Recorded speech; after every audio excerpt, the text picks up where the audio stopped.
All right. Well, welcome to Quixotic Heights, the podcast where we explore the bold ideas, creative journeys, and unconventional paths that shape extraordinary lives. Today's guest is Katelyn Honigsberg, a writer, editor, and journalist whose career bridges creativity and credibility. Katelyn is an executive assistant and junior editor. She helps bring powerful stories into the world, and she's also a published author, having self-published her first novel, A Tale of Darkness and Light, while still in high school. And that's a feat that has set the tone, I think, for a career fueled by ambition and storytelling. In addition to publishing, Katelyn writes breaking news for Channel 4 in Oklahoma, and she balances speed, accuracy, and integrity in today's fast-paced media landscape. In this episode, we'll talk about writing young, editing professionally, navigating journalism, and what it really takes to grow a storyteller across multiple disciplines. Whether you're an inspiring writer, a published professional, or just someone who loves a good story, this conversation is for you. Caitlin, how are you? I'm good. How are you? I am good. My intros are so long, I've just realized, and you're just sitting there patiently, like do do do do.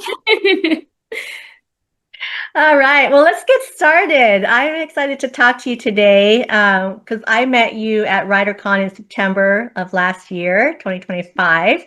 And so our journey together has begun in the editing and storytelling realm. But let's talk about your journey into writing. Let's talk about how did you realize you wanted to be a storyteller? So when I was a kid, I had I wouldn't say I had no friends, but I didn't like any of them. And I liked my books more than I liked hanging out with my friends. And so I liked to write books when I was in elementary school. It was just like this little dream. And then they gave us like our school mandated Chromebooks, and that was my first computer. And all I did was write stories. It was like I wrote my first, it was like 25,000 words, but I was so proud of it in my sixth grade class. Okay, I heard that you wrote, 25,000 words, which is quite a feat for what, a sixth grader, you said? I was in sixth grade. It was really bad. It was not well written, but I was like, as a sixth grader, I was like, oh yeah, I'm gonna be an author. This is for me. Oh my goodness, that's amazing. And then what did your family think of this? I mean, did it stem from is there anybody else in your family that writes? My uncle was an English student, and I think he loved books. And so we had that in common together. And we're the only two in my family that like to read or write. And no one else has been like, no one else wrote books or anything. It was just, sorry, Biscuit came to lick my feet. Um, but it was just like, it's just what I like to do. And it was the unique thing that I did with my family. Excuse me. So that's just That's me. It was it? just Yeah. an odd thing that I just did. Okay. But then you also self-published your book, right? A Tale of Darkness and Light. What is that about and how did you go about it? So, A Tale of Darkness and Light, I it's about two kingdoms who they're going to have an arranged marriage to combine like their own kingdoms like influence and power to come together and defeat like their common enemy. And I wrote it in like one summer, and it was like over 100,000 words, and I was really proud of it. It's my baby, and I just didn't want to wait until I was 18 to publish it. So I just did everything myself. I designed the cover, I edited it to the best of my ability as, sophomore in high school. And yeah, I was really excited. That's quite the ambition there because was this when so you self-published through Amazon, I'm assuming. Is that In right? part, Through yeah, Spark. I was Okay. gonna do Amazon, but I was just too confused. Oh, really? Okay. Because Katie Peace kind of started the whole self-publishing platform, and it depends on who you talk to, I guess. But I always found their platform a little bit more user-friendly, even though Amazon themselves are not friendly. But interestingly, okay. So would you? And that was when you were a sophomore in high school. Do you think you would ever release a second edition, or or what you have is what you have? So I wrote a second edition and I just never, while I was taking a break from it, because I saw somewhere that good advice was like take a break, get your mind off of it, and then come back with fresh eyes. And then while I was taking a break, I wrote another book. And then Mm. and then I was my senior year and I was just so busy with like preparing for college. I just never came back to it. So I have two books that are ready for publication. I just never did anything else with it. But one Yeah. day they'll be released. One day they'll get the love that they deserve. So Yeah, well, I have no doubt because you've already did the one as a sophomore. And now are you a freshman in college? it's my first year at college, but I'm technically a sophomore, yeah. Oh, wow. Okay. Tell me what that's like being a college student. I love college. I go to UCO in Edmond. I've been learning so much from my English classes, and it's exactly what I wanted to do. Most of it is tailored more towards like education majors. And so I think there's only like two classes that I will like be super hyped up about because I'm not like a huge classic fan. I like those good fantasy stories and they don't really give that to you in college, which I totally understand. But I'm definitely learning a lot about like the writing system and history and things like that. So definitely worth it. That's good. Stick with it. Okay, so what has been surprising for you in terms of learning how to publish your own book? I think I took like a whole month just trying to get like the files right. Every time I uploaded it, they were like, there's an error and it's not right.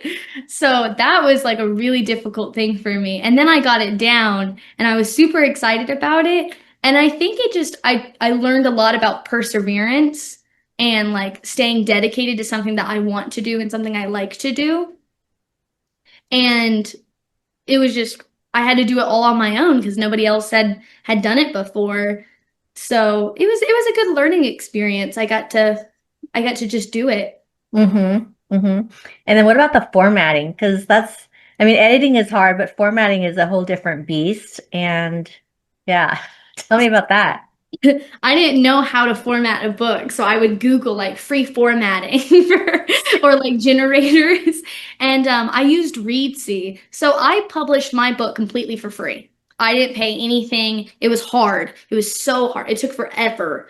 And it was just, I used Reedsy to like use the formatting, and then I didn't check the file. And so when I published the book and I was buying my own copies, I got the book in my hands and I realized the file was wrong and I hadn't checked it before I like put it out there. So that was a mistake, but I've learned.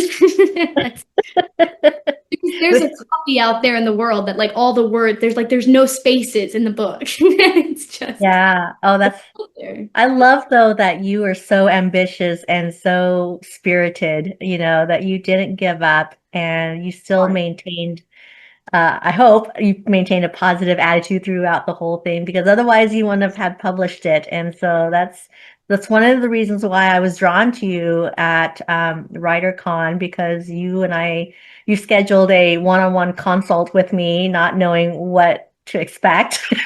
And I didn't know what to expect. It's like the blind leading the blind. There's, But there's, here we going- are. there's a wing in it. I know, I know. And sometimes, those risks pay off. And And you did. it takes some courage. So good for you. And it's also amazing that, being so young to actually go to a big conference like WriterCon where there's like 400 people milling around, at all different genres and different stages of their writing career. What would you say was, one of the best aha things that you experienced at WriterCon? I think my most aha thing was just like I cannot remember her name, but I sat in a lesson or a lecture about the difference or like how to write world building for a fantasy and sci-fi like story. And she said something about how in her book, in her sci-fi book, she included that like the hoverboard, like certain hoverboards left stickers on each other's hoverboards, kind of Mm, like how Jeeps leave ducks on each other's. And Yeah. like that's how you can world build your fantasy world is you just take normal things that you do and just push it back or push it forward to that time frame. And that was like so helpful. Like I love that advice and it's just stuck in my head. And that was my aha moment. I was like, I love it. Yeah. So what does your writing process normally look like? so when I was a kid, I could not figure out my writing process. I would like start a book, have like a really good idea, like a chapter or two in, and then get completely sidetracked. So I had like 30,000 drafts on my Google Docs.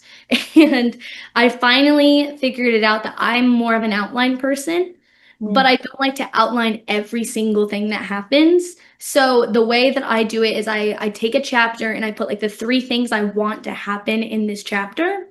And then I finish the outline before I start the book, and that just kind of keeps me honest. And that way I kind of know where I'm going. And it's very flexible. Like I'll add a chapter there if I think like, oh, that's a great idea. But other than that, it just helps me stay on track, not lose my head halfway through the book. Hmm. So you know what we call that? We call that a plotter. Would you say that you're a plotter and not a pantser? Probably. I tried to pant stuff and then I just like I'll take a night off and I'll come back and I'm like, what was I doing? Like where was I going with this? And I'm a total pantser, so we're opposites there.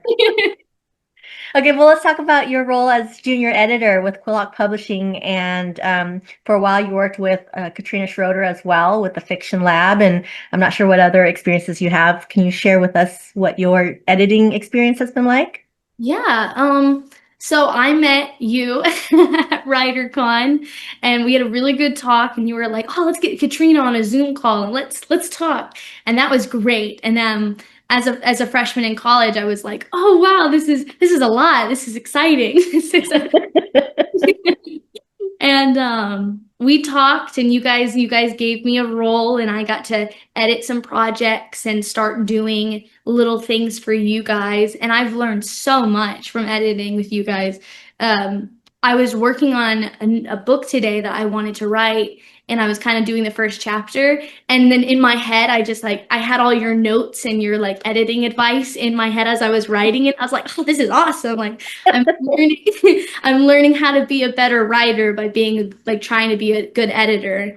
And so it's helped me with my writing so much. And getting to read everybody else's stories like in their purest form has been like so wonderful because it's like it's nice to know that not everybody is like it's not a perfect draft and like it's good notes that like everybody needs help and everyone needs an editor and it's so refreshing. Yeah, editors need editors too, and it all goes hand in hand, right? I mean, the more you read, the better of a writer you are, the better of a editor, and it's a full circle thing, And so I think you've got it nailed down pretty good, and I know that you're learning more and there's a lot to learn. It's the Chicago Manual of Styles, for example, that is this big ass book, right? That every couple of years there's a new edition, whatever, and every 6 months it seems like the landscape and the rules are changing, right, in the publishing industry. So you gotta stay abreast. And I hope you continue to go to these conferences because you do stay, up to date on the do's and don'ts and that kind of thing. But and then you also are a Channel 4 news gal. Tell me more about that job. So I work for Channel 4 on the weekends. I'm there. I'm known on the assignment desk. So like I listen to like the scanners and stuff and I communicate with like public officials and like the police and fire department. And then I write breaking news. And so it was so funny. My first breaking news was like a dead body found and I sent it to my mom and I was like, "Look, I wrote this." And she was like, "Oh, this is a little dark." Yeah, and you're all happy. I was like, I did this. And then I keep every time I write something, I send it to my parents and it's like woman body found on side of road. And I'm like, guys, I did this. And she's Oh. like, Katie, I can't post this. So And how it's long have you been doing that for them?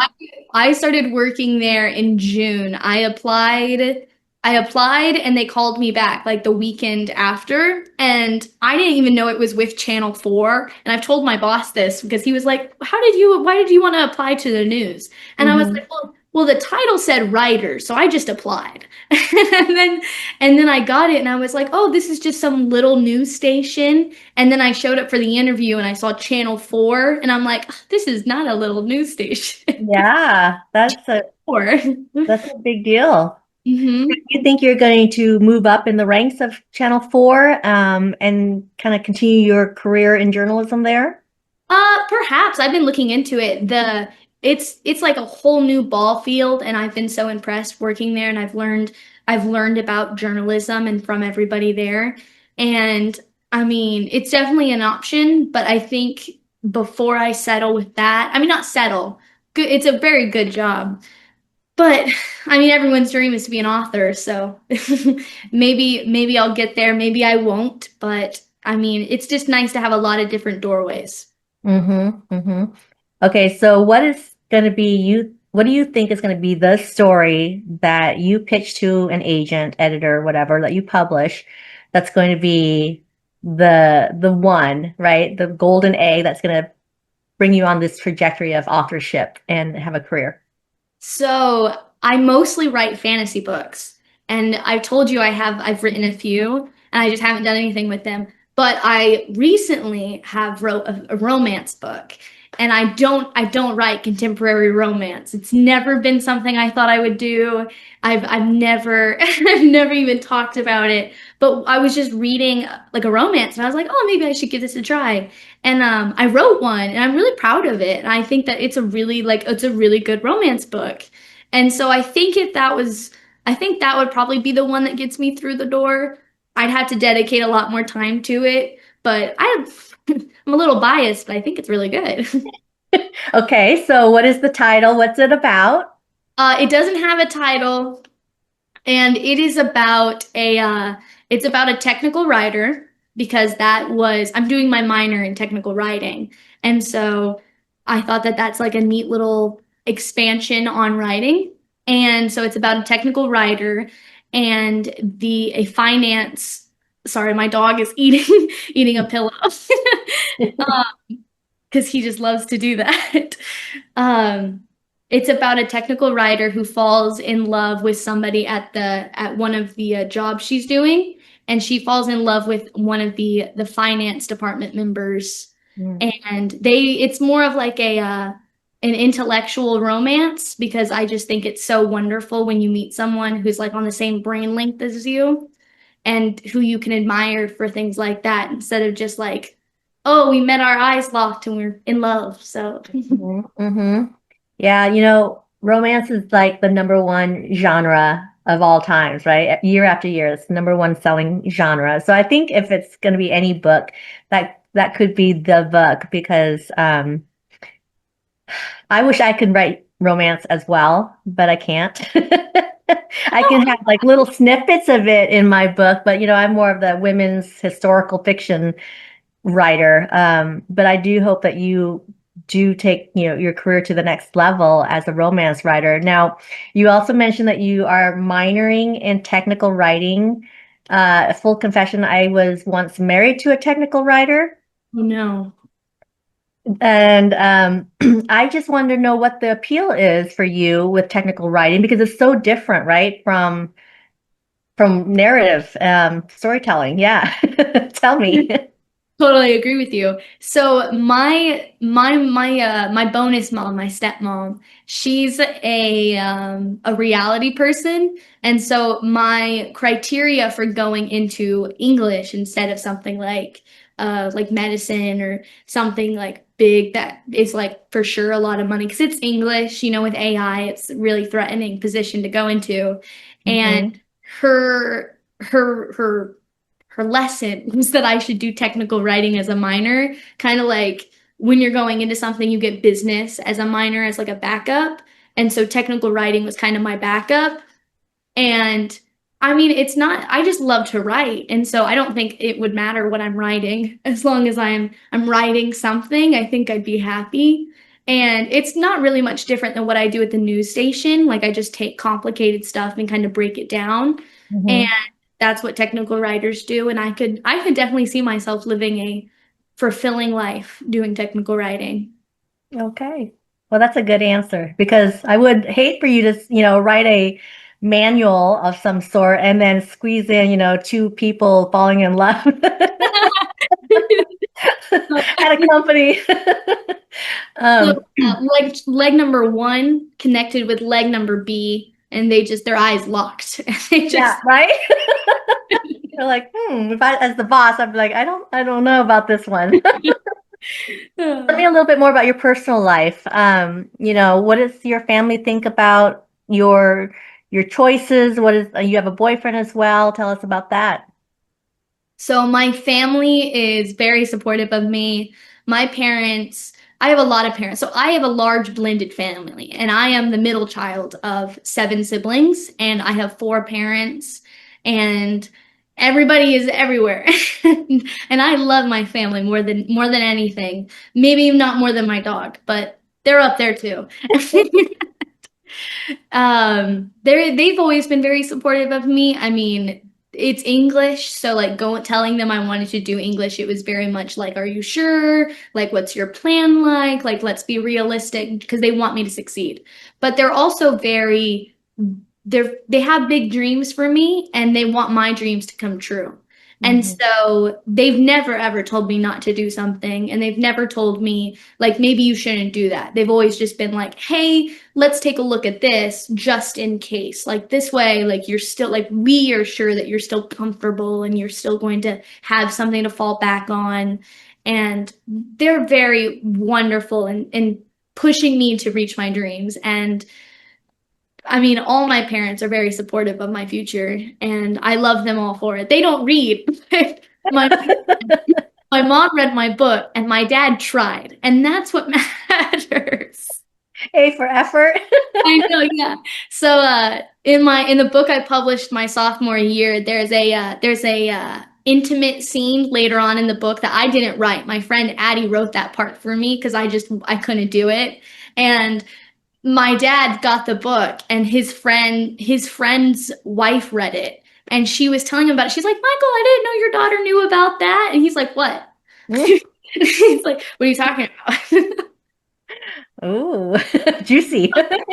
I know I had to assure everyone. I was like, it wasn't me. Please don't look at me that I way. had a ghostwriter in that one little paragraph.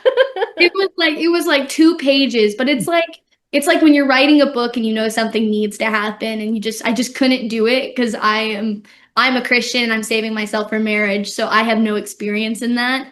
And Hmm. my friend Addie was like, "Oh, I'll do it." And yet here you're writing a romance I novel. know, yeah, it's a clean romance. I haven't been able to push myself over that like little border there. It's a romance that has nothing in it because I can't bring myself to like face my grandma and be like, yeah, you should read my book. Caitlin, that's when you write under a pen name. I'm thinking about it. If I decide to change it, because it's nowhere near close to publication. So if I decide to add it in, I'll probably put a pin name under there just so my parents don't find out. 'Cause I can't handle Thanksgiving.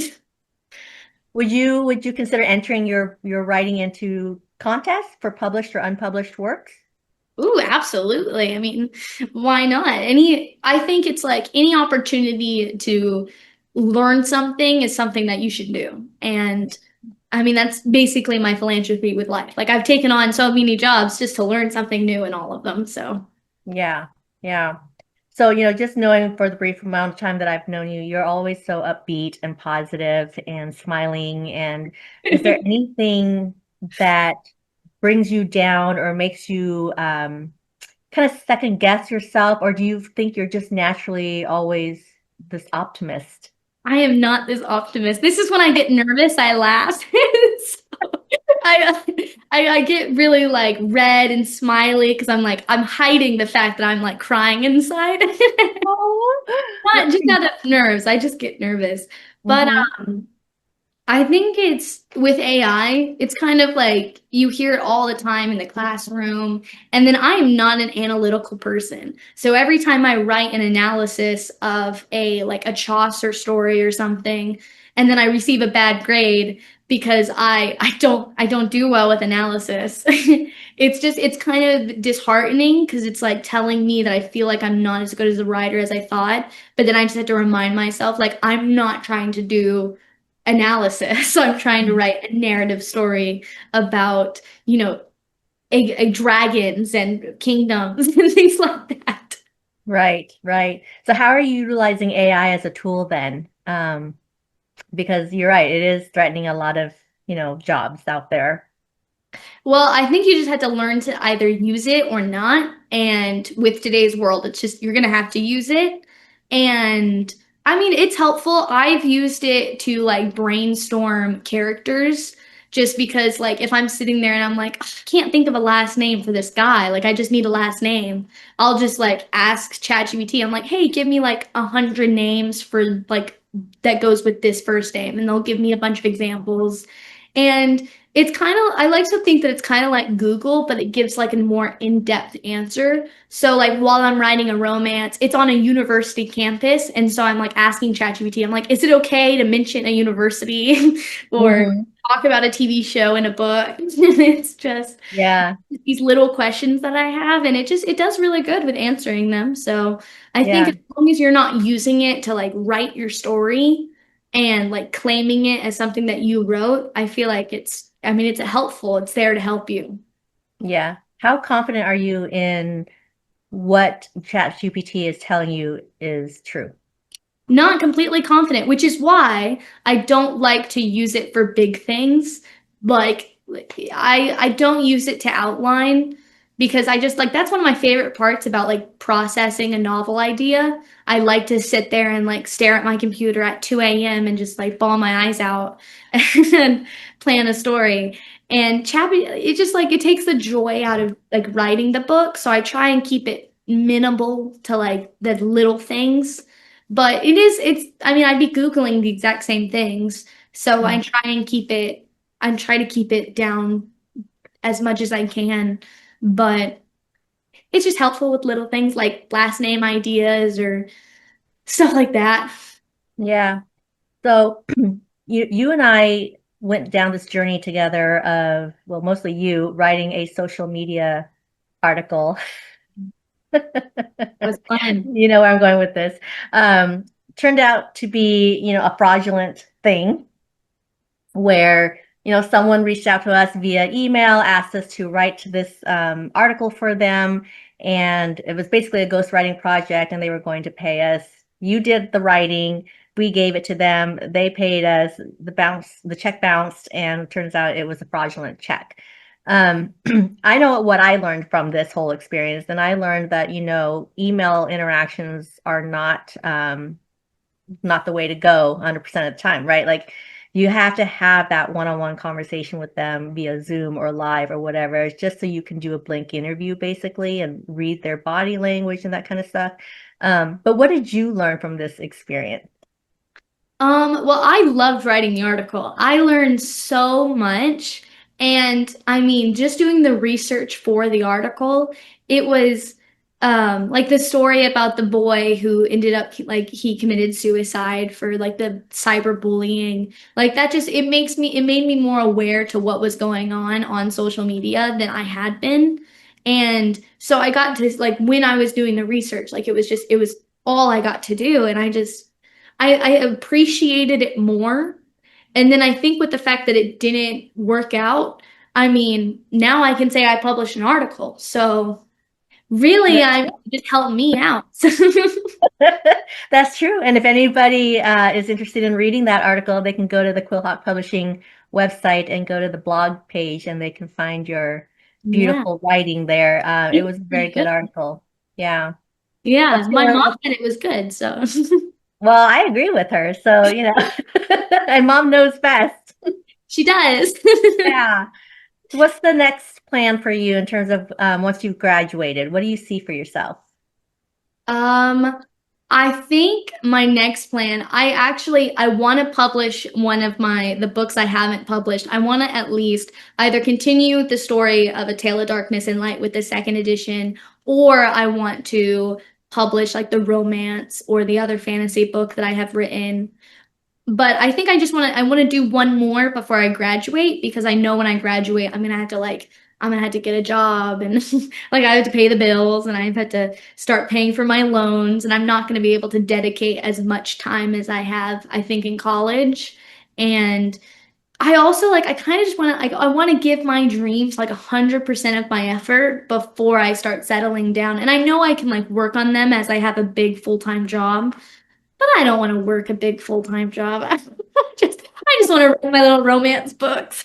Yeah, yeah, I know. I hear you. And I think, and you're doing it now, which is great because you're starting to build a foundation, right? You're starting to get it out into the universe that, hey, I'm a writer and follow me, and here's what you can see and expect. And that really helps to bring the reader along your journey, right? Because I think, I don't know what your advice would be, but my advice to new emerging writers is start promoting your work yesterday. Started in social media. Yeah, once you have that idea, start promoting it. It's not when you have the book, because then it's too late. Nobody knows about you. Nobody knows about your book. Why would they care and buy, um, so what would your plan be, Miss Plotter, in terms of like, planning for the growth of your followers and hopefully turn them into readers once you have your next book? So I think I should take my own advice and just start a social media and then start making little silly TikToks because that's where it is. I mean, TikTok these days, it makes or breaks a book. And if you're not, I feel like if you're not having some sort of following, it's very hard to get your book out there. And the advice to promote your book as soon as you start like thinking of it is great advice. And I think I should start a TikTok. I just haven't got around. I got a dog. He's doing his best. Your dog could be your TikTok friend right there because Well, I started an Instagram for Biscuit. see, it'll go viral. And then That's what I thought anyway, because I have one for my dog, Rosie, and she's only got 300 something followers, so she hasn't viraled yet.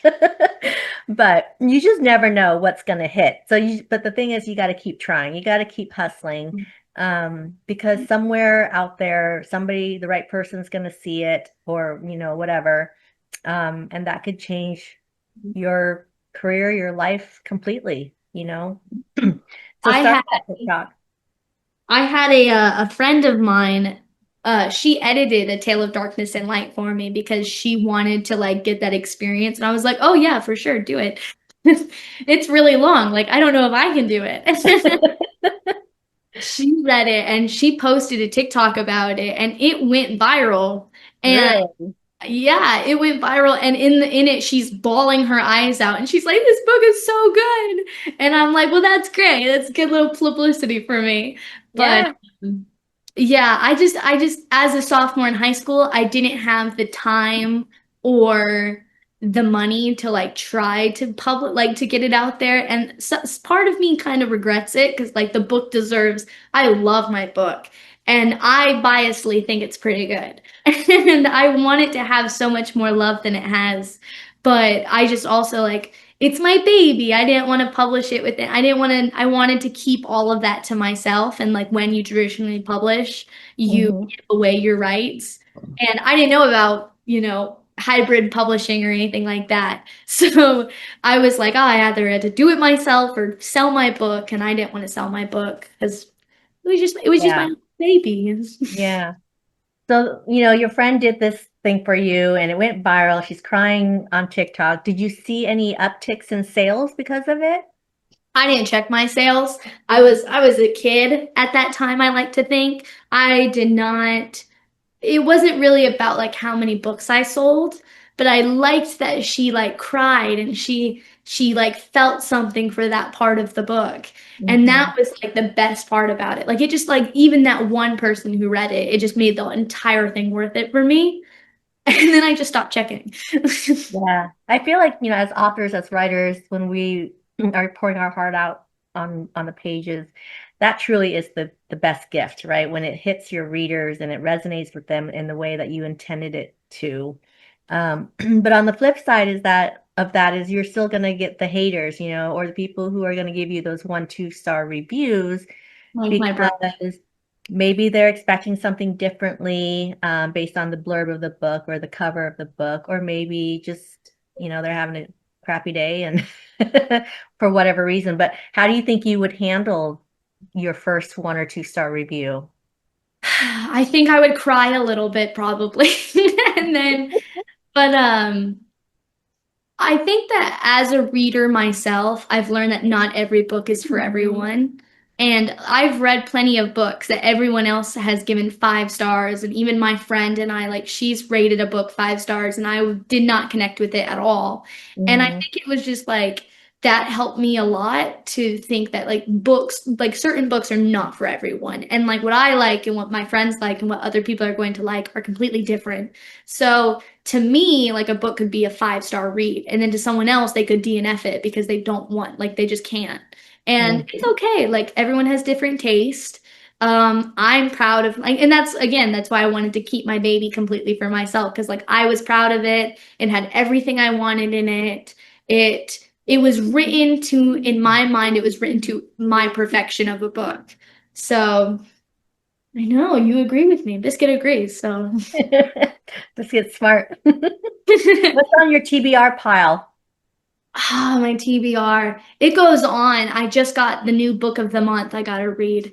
But Allie Hazelwood's Checkmate, because I'm writing that romance, so I'm trying to fill my TBR with romances. And Allie Hazelwood is probably like she's one of my favorites because like she's in a college setting and I'm in college. So it makes me like more connected to the story. And Hmm.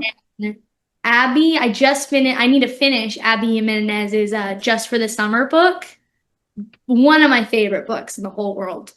Um, so those two I know are on my TBR, and then I can't think of any. I can't think of any other romances on my shelf right now. But That's my TBR, I literally brought only books to college that I have not read, so that I'd have to read something new. Mm. So where are you getting your books? Do you go to the library? Do you order it from a bookstore? Are you a Kindle reader? I'm both. I love Kindle, and then if I really, really love the book, I buy it physical. And then most of the time, I just buy it physical because I cannot keep myself out of a bookstore. Please don't tell my mom that because she banned me from buying books while at college. Hey, mom can't watch this video or listen to the audio or the Not podcast. sending to her. But I have 2 bookshelves, and she only let me take my little one because she's like, you're not going to have time to read. And so I only brought my little one, and now it's like double stacked with books that I've spent Mm. so much money on. And we're not telling my mom. Well, you just finished reading one of our author's books, actually, Yes. right? Tell us about Todd Awkward's book. Was it Rubicon Escape that you read? And Mhm. yeah, let's give I a little shout out. it was like, how do I explain it? My dad's a veteran, and he talks all the time like sarcastically. He's like, I can't wait till y'all get EMP'd and you guys have to go without your phones. And it's just so funny to like, it wasn't funny, but it was so intriguing to read a book that like was like what he was talking about. And then the story was so good. Like it had everything I liked in a book. It had that strategic planning because I'm a planner, and it was like very family oriented, like, and it had a dog in it, and I was like, this is perfect, like this was wonderful. And I kept talking to Biscuit's my dog, and I kept talking to him about the book. I was like, why aren't you like Rufus, like why aren't you like him? Like, that's not fair.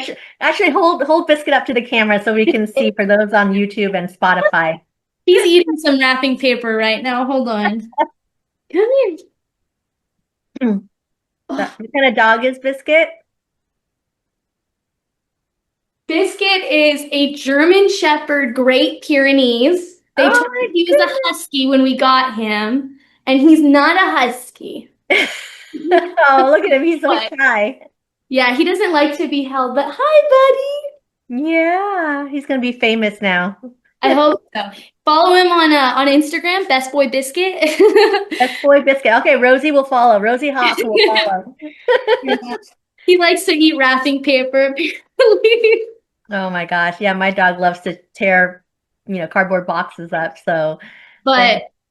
I kept comparing him to the Malinois. I think that's how you say it, Malinois. Because that's what the dog was in the story. I kept telling him, I'm like, I know you're a puppy, but you don't act like this. And, I ended up buying that book for my dad, and I sent it to our house, and I haven't told him. So I'm waiting for him to like receive it because I feel like that's something he'd read. Aw, that's so sweet. I love it. It was a very good book, and it was perfect for like a doomsday headset. And Yeah. even with my dad, I was in that headset, so Yeah, it's apocalyptic, and I think it's book one of several. So I think he's got book two, maybe even book three in the editor's hands right now. So that's very cool. I'm sure we'll have to have you read the second one too. I'm excited. That's awesome.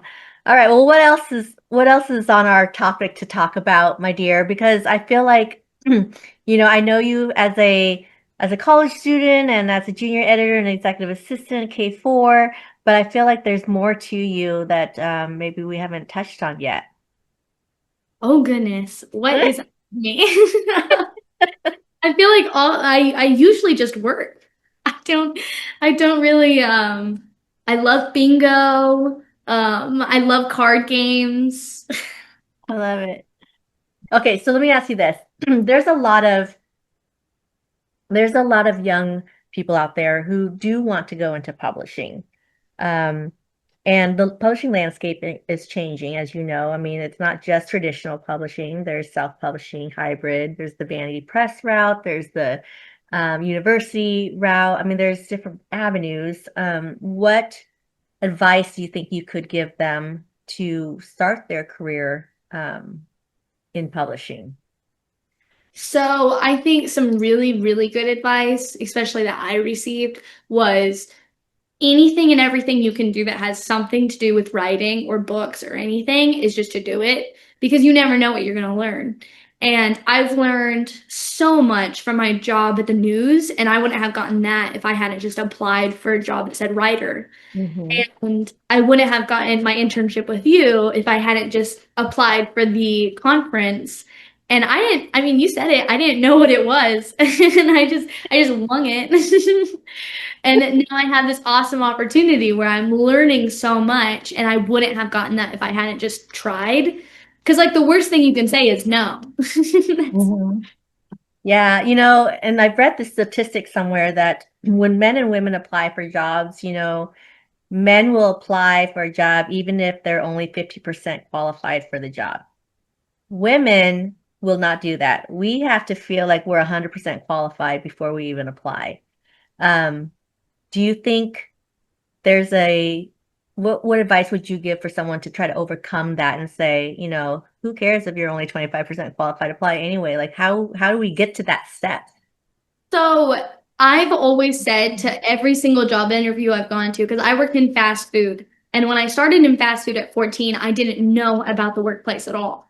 And my boss at the time told me, what you don't know, you can always learn. And I've literally repeated that every single time I go to work. And my bosses would be like, do you know how to write this? And I'm like, I don't, but I can learn it. And anything I don't know how to do, I'm always willing to learn because nothing you have the opportunity to learn is going to do anything but help you. So, That's I mean, very that's just mature. was Very my mature, Caitlin. I'm so proud of you, and I'm not even your mama. I'm very proud of you. Okay, let's talk a little bit about your influences. Tell me a little bit about like who's influenced you, not only in the writing realm, but in just how you approach life, your Christian faith, um, just deciding to go to college, even. So, college has always kind of been, I'm a first generation college student. My dad went to the military, and my mom just college wasn't for her. And then my stepmom she went to college, and she's heavily influenced me. Like she loves to work. She has a good work ethic, and I think my dad's influenced me in like the whole like I love my family more than anything. And I don't understand. I didn't understand all throughout high school why kids don't like to hang out with their parents. Because I love my parents. And I love to be at home. And my parents were always like, Katie, you need to go out with friends. And I'm like, no, like my friends. Oh, And I think I just, it's, I don't know. It just, everyone's had an influence on my life. And there's nobody I haven't met before that I haven't learned something from. And I just feel like the more people you meet, the better. yeah, absolutely. Because networking is one of the most important life skills, right? It To have, is. It is. even if you're an introvert, like allow yourself to build up that battery charge, that energy, go to this event, give yourself permission to leave after an hour, whatever, or after you've talked to that one person.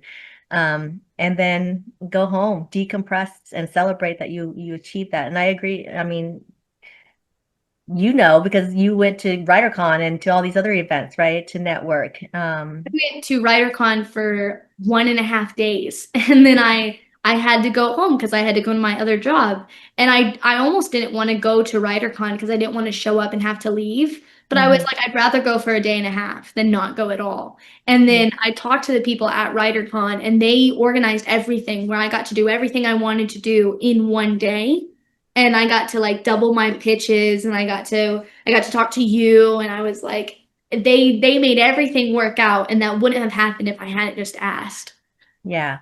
Yeah. And asking is half the battle, right? You got to ask, otherwise I think you I don't learned get. that skill from fast food because I'll go to a restaurant with my sisters and they're like, I can't ask for ketchup. And I'm like, trust me, they don't care.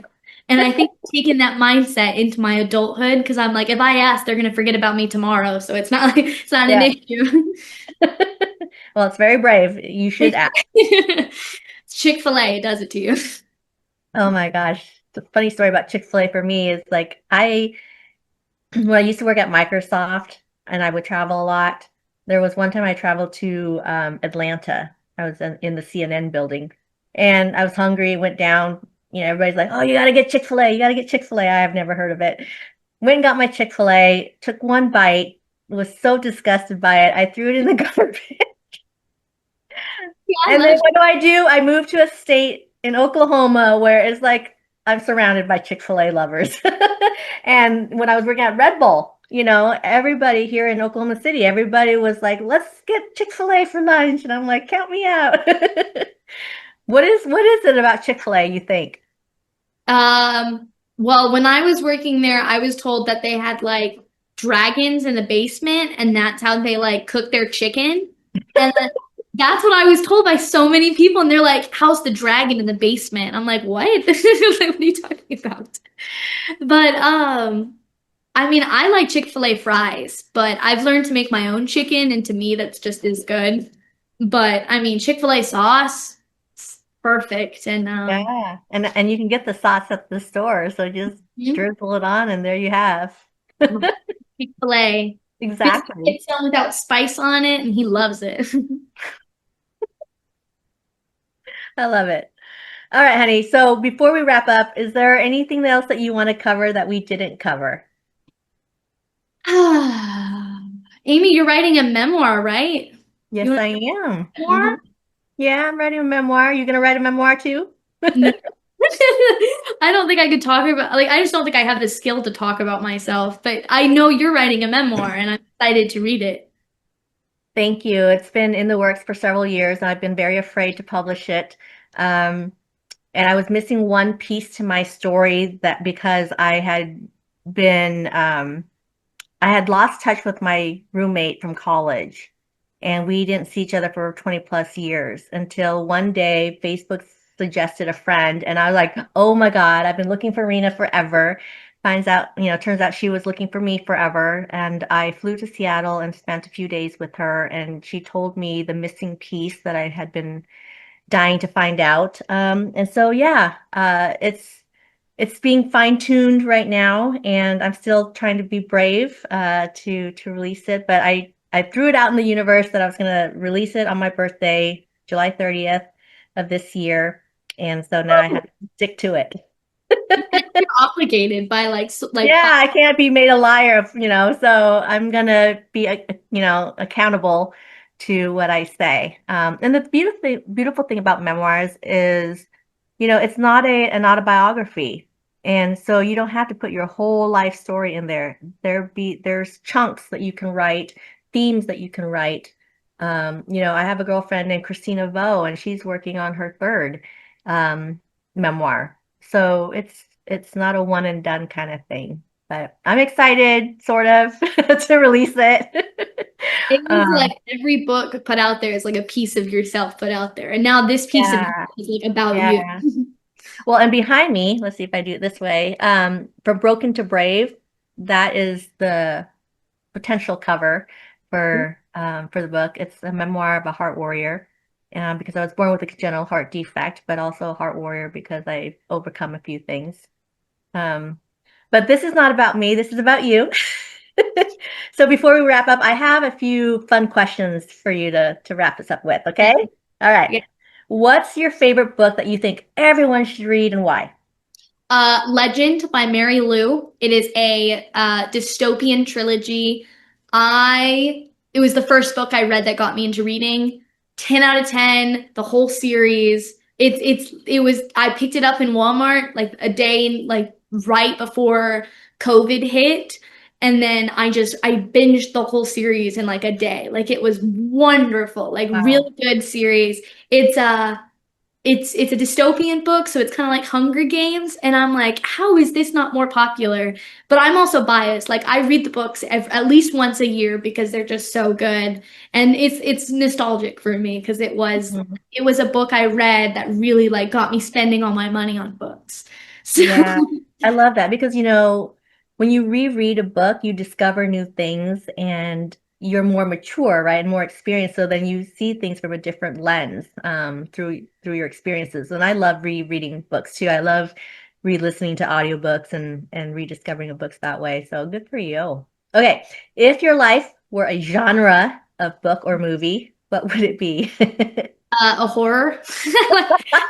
This gets made it a horror I recently. don't believe that. I think it'd be more like, I don't know, comedy or I think if mine was a genre, I think my life is a romance, but not in like the romance between like two people, but like the romance of like I'm romanticizing my life so much, Mm, like all the time now. mm. Everything I do, whether I am gonna like it or not, I try and just look at the bright side. Like that, had to take Biscuit on a walk, and I was so tired because I had just gotten done with work, and a wonderful lady stopped to pet him and like played with him, and she was smiling and laughing. And I was like, see, if I hadn't had gone on this walk, she wouldn't get to go home and talk about how cute Biscuit is. So I Okay, had so you're telling me it's a self-help book. it's looking at the bright side and everything. Like, when I have to wake up to take Biscuit outside to potty, like he's just trying to get me some fresh air. So Yeah, yeah. I yeah. love it. I love it. Okay, what's a quirky habit that you have that helps you to write or edit? Ooh. Okay. I'm not old enough to drink, and I haven't drank, but I really do like wine glasses. And so I put like sparkling grape juice or apple cider in a wine glass, and I like to pretend that I'm older and like doing a wine tasting. And so whenever I have to do like when I edit a book or I'm about to like when I'm about to read a book for work, I sit down with my wine glass in my bed and I do a little thing, and I'm like, oh. I just pretend like I'm an adult, like I'm a big adult, and I'm like, oh, I gotta take the work home with me. Like, I just, I Oh, try to make it so fun. that is actually really cute. And I think, there's a lot of NA options out there because my husband stopped drinking alcohol 3 years ago. And so I'm always on the quest to find NA beers, NA, wines, whatever. And like Crest and Uptown, well, it used to be Uptown Groceries, now it's called Fresh, right? Like they have so many different supplies of NA options. And so there you go. I mean, you can go get an NA sparkling bubbly I thing could. I went to Disney World last summer and all they have is mocktails. And I got on the mocktail train. I had like a Stitch mocktail and it was delicious. And I've been going to restaurants here in Oklahoma and they barely have any mocktails. And now just in my head I need a mocktail with my dinner. Yeah. Yeah. No, I get it because I always say, I'll have the mojito, but without the, without the rum or whatever. And that's totally okay. And they most of the time they can do it for you. So yeah. Okay. My last question for you is, what question do you wish someone would ask that nobody has ever asked? Ooh, what is something I wish somebody would ask that no one ever asks? Um, everyone, I don't know. That's a really good question. Um, Oh, so in every single book I write, my main character has a very strong family in it, or at least one of my characters. And no one that's read my book, at least to my knowledge, has picked up on it because I Mhm. mean, it's my parents and stuff and my friends. You But write what you know. yeah. And I always include my family as much as I can in my books because I love my family. And they're always like a really big part of my writing and my reading. And I like in A Tale of Darkness and Light, my main character has a lot of siblings who she loves more than life itself. And I try and keep that personal bond I have with my siblings in it because they're so wonderful and I love them as much as they annoy me. And then in my fantasy book that I just finished writing, my brother actually helped me act out the fight scenes because I could not do fight scenes. And I put up my phone and I was like, okay, Oakley, we're gonna fight and then like just pretend. And so we spent like 2 hours fighting for this scene and he was giving me notes and all these things. So I dedicated the book to him and I've decided that he's going to go in the front because he helped me with it. And he spent like the next 2 weeks just talking about how he helped with the book so much. And he was so excited. And He's proud. Yeah. yeah, That's awesome. I try and keep my close sibling bonds in everything I write. And I don't think I'm ever going to write a book where they don't have a sibling bond. Mm, that's beautiful. All right. Where can people find you if they want to follow you and learn more about Caitlin? My website. I have a website. I have my Instagram's kind of I don't have like a business Instagram. So I guess just my website and one Okay. day TikTok because that's what I've learned from this is I need to start a TikTok. Yes. Start a TikTok. And your website is, It's Katie Writes or Caitlin Writes. I forget because I go by both. But that's my bad. we'll put it in the show notes. How's that? Good golly, Miss Molly. Oh, That's great. okay. I just love teasing you. Okay, well, we're gonna go ahead and wrap this up. And I want to say thank you to the listeners for tuning in. Thank you, Caitlin, for sharing your journey from publishing her first book as a teenager to shaping stories behind the scenes at Quill Hawk Publishing and reporting breaking news that informs and impacts her community. Her path is a powerful reminder that storytelling takes many forms and that growth comes from being willing to wear multiple hats. If you've enjoyed this episode, please do subscribe, leave a review, and share it with someone who loves writing, publishing, or journalism as much as we do. Until next time, keep dreaming boldly, keep telling your stories, and keep reaching for your own quixotic heights. And with that, ciao, Bella.